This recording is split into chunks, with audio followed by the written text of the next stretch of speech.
Party की ही हूँ। जो बीजेपी वाले उम्मीदवार गए हैं वो हमारी आरएलपी से उड़ के गए हैं, और कांग्रेस वाले जो आए हैं वो बीजेपी से उड़ के आए हैं। लेकिन आरएलपी का प्रत्याशी ही सिर्फ आपका अपना प्रत्याशी है। आपको इस चीज को ध्यान रखना है।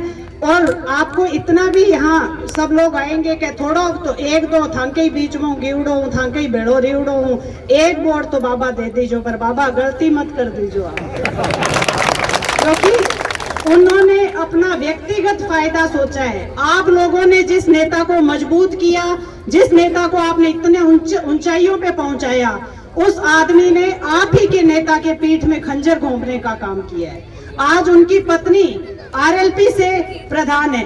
आप पूछिए उनसे कि क्यों आपने इस्तीफा नहीं दिया, क्यों आपने हम लोगों से राय नहीं ली कि भाई मैं आरएलपी छोड़ रहा हूं, क्या तकलीफ है, क्यों उन्होंने आपको बीच में नहीं कहा। एक बंद कमरे में जाके उन्होंने ज्वाइन की। आप लोगों ने कभी सोचा होगा? सिर्फ और सिर्फ उन्होंने अपना व्यक्तिगत फायदा सोचा है, इसलिए उन्होंने जाके बीजेपी ज्वाइन की और बीजेपी से टिकट लेके आए। क्योंकि मुंडवा पंचायत समिति में कितना भ्रष्टाचार है वो आप लोग अगर वहां के लोगों से जाके पूछोगे तब पता चलेगा। और हमारा खींवसर ईमानदारी की छाप है। खींवसर आज तक जो भी कभी भी आपने सुना होगा नेताजी के ऊपर, चाहे नारायण जी हो चाहे नेताजी हो, कभी भी कोई काला दाग नहीं लगा।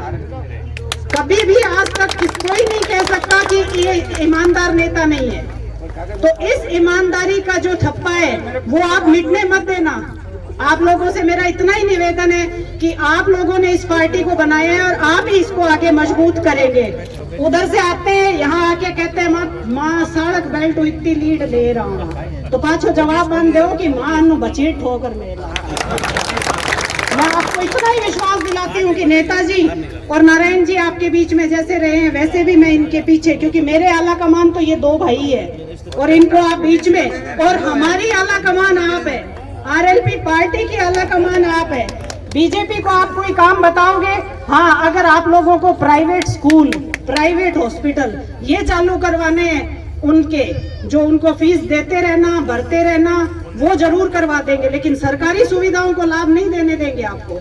क्योंकि हाँ, सरकार पैसा दे रही है, पर सरकार का पैसा कैसे लाना है, कहाँ से लाना है, देवन जी जानेगा डीईसी की मीटिंग का ही है।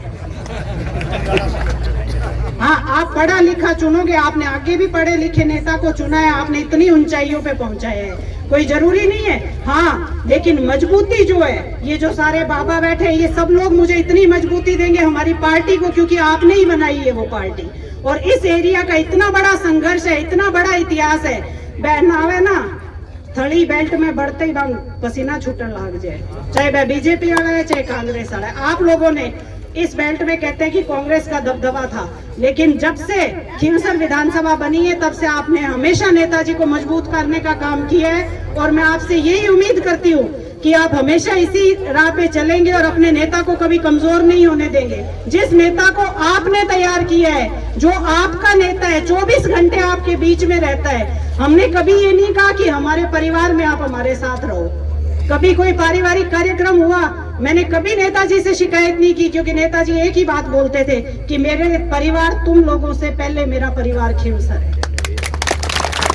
तो मैं इतना ही कहना चाहूंगी, बच्चियां भी बहुत संख्या में बैठी है, आप लोगों को सोचना होगा कि कौन सी पार्टी मजबूत है, कौन सी बेटियों का भविष्य देख रही है कौन सी पार्टी, और कौन सी पार्टी में बच्चियों का भविष्य सुरक्षित है।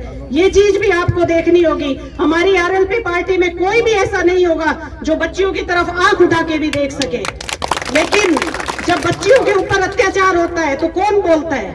ना बीजेपी बोलेगी कि ना कांग्रेस बोलेगी, क्यों? कांग्रेस में तो खुद में ही बहुत कमी है, और कांग्रेस वाले अगर बोलेंगे तो उनको दबा दिया जाएगा कि आपका 5 साल पुराना कार्यकाल याद कीजिए। और अगर बीजेपी है तो बीजेपी वाले कोई नहीं बोलेंगे, क्योंकि पहलवान बेटियों के ऊपर जब अत्याचार हुआ था वो सड़कों पे बैठी थी तो कौन गया था? आप सब लोगों को सोचना होगा। मैं मातृशक्ति बच्चियों को भी निवेदन करके जाऊंगी कि आप सब लोग एकजुट होके आज से ही लग जाइए और खींवसर में इतनी बड़ी मजबूती आंकला से दीजिए कि बीजेपी और कांग्रेस वालों को यह पसीना आ जाए। मैं आप लोगों ने हमेशा मजबूती दी है आंकला से, और आगे मैं आपसे यही निवेदन करने आई हूँ कि आने वाली 13 तारीख तक आपको मजबूत रहना है, बिल्कुल नहीं डरना, और अपनी ईमानदारी जो छवि है खींवसर की पूरे देश में जो नाम हुआ है, यहाँ से बहुत सारे भाई बाहर भी रहते हैं, प्रवासी राजस्थानी बाहर रहते हैं, उन लोगों से भी मैं कहना चाहूंगी, आप लोग जब बाहर रहते हैं, वहां जब नाम लेते हैं और कहते हैं कि हम खींवसर के रहने वाले हैं, तो आपका सीना चौड़ा होता होगा। आपको लोग कहते होंगे कि कौन सा खींवसर, नेताजी वाला, हनुमान जी वाला। आपको इस चीज से समझना होगा कि किसने आपका नाम किया है देश में। अगर आपने इनको नेता बनाया है तो इन्होंने भी आपकी सेवा में कोई कमी नहीं छोड़ी है। अगर कोई छोटी मोटी कोई नाराजगी, कोई छोटी मोटी होगी तो ये होगी कि नेताजी माऊ रामा श्यामा हावड़ कौन करया। तो उस चीज को भुला के हम रामा श्यामा भी करेंगे। मैं और नारायण जी यहाँ आपके बीच में ही रहते हैं, और मैंने कभी आप लोगों से कभी घर आए हुए मेहमान का मैंने मेरे घर में अपमान नहीं होने दिया। मेरे घर में, हमारे घर में पूरा आरएलपी का परिवार, आप लोग सब जिसमें शामिल है, सबको 36 कौम को एक बराबर दर्जा दिया।